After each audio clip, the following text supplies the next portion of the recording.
I didn't even know the guy, okay? They called me in on my off day to help out with the holiday rush, make some extra hours. I wasn't even supposed to fucking be there. Cassie and Devin were doing some last minute shopping and it was overtime pay. Look, I don't know how it works with them, the cleaning people, but the rest of us just try to get through the fucking day, you know? I didn't know him like that, if that's what you're asking. I just remember I was running late for work, so I didn't see him. Not where I usually do. Sometimes he liked to hold the door for me when I came into the shop. But I did see him cleaning. He was always cordial, always polite. It reminded me of this black gentleman who used to work for my daddy in the tobacco fields when I was little. It's funny, I don't know if this matters, but I never saw him smile. Now, he was always polite. But that fellow who worked for my daddy definitely smiled more. You know what I remember? Butterscotch candy. That's what it used to smell like. Well, that and 5 o'clock gin, but way before 5 o'clock if you get my drift. You can believe it or not, but I was trying to help the poor son of a bitch. When his son died overseas, who gave him time off? Who told him to come back when he felt like it? You know, contrary to popular belief, I empathize. Either way, we didn't get any complaints from the patrons, and he was a hard worker when he worked. Rico went missing earlier that afternoon.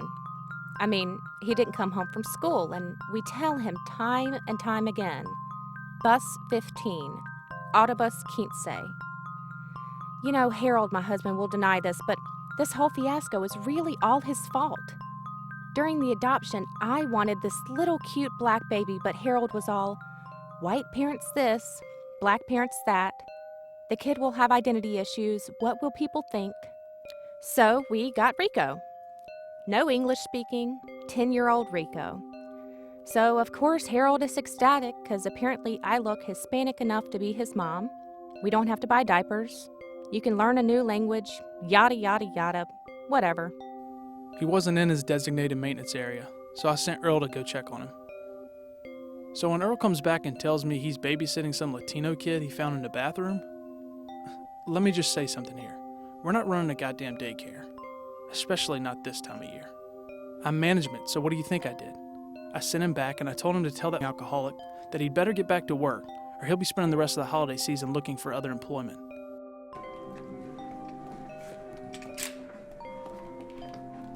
The two of them were at my desk when I got back from dealing with a shoplifter near the watch repair center on the north side. The boy was lost. It happens all the time, especially this time of year. Problem was, the kid didn't speak a lick of English, except his name. I had to pull in a translator to get the rest. Yeah, look, he was real fucking strange. Every day, he'd show up in the food court with a sack lunch. I'm like, dude, it's time to go home already. And who brings food to a fucking food court? God, you couldn't pay me to stay in this hellhole if I'm off the clock. But there he was, every day, just looking at people. Fucking freak, if you ask me. If it's proof you want, there you go. Cookie, por favor. You want a cookie? They're $1.50. Now, you can try a sample if you want, but you need money to buy those. Do you have $1.50? Cookie, por favor. No, honey. You need money. Needo money. Oh.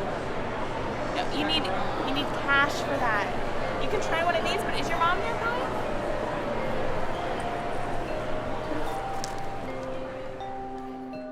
Lose him? I didn't lose him. I knew he was somewhere in the mall. I just didn't know where. The damn kid slipped away while I was calling his mom with the translator.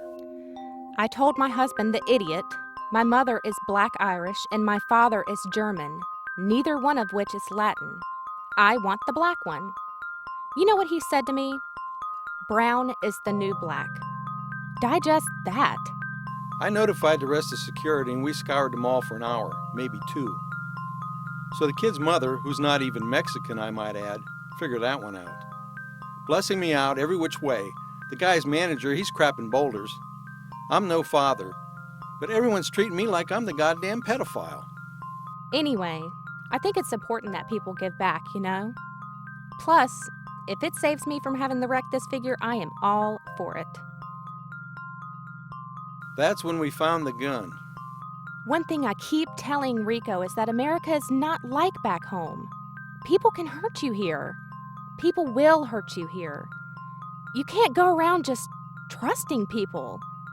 It's hard enough telling a kid what a sexual predator is in English, what a terrorist is.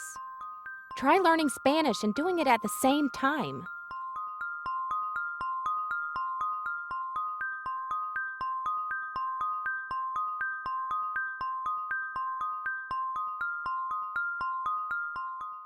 So I fired him. I fired him, and we were going to press charges before it happened. Motivations, intentions, whatever the kid's story is, this mall is a business. Businesses have images to maintain, and part of our image brand is confidence. The confidence that people can shop here in safety. And needless to say, he compromised that. Honestly, I didn't know an old man could move that fast. I work out, you know. You have to with this job. He surprised me. I was more shocked than anything else. It wasn't my fault. That's why they call it a fucking accident. And I wish everybody would stop asking me how I'm doing and what I'm feeling, because I'm fine. Like I said, I didn't even know the guy, okay? I wasn't even supposed to be there. When I saw him, I just thought, someone should know him, right? Someone will know about this. Someone will care. Then I thought, what if no one does? What if there really is no one else to grieve for him, miss him? I'm sure there is, but if that's the case, then maybe he's better off, you know?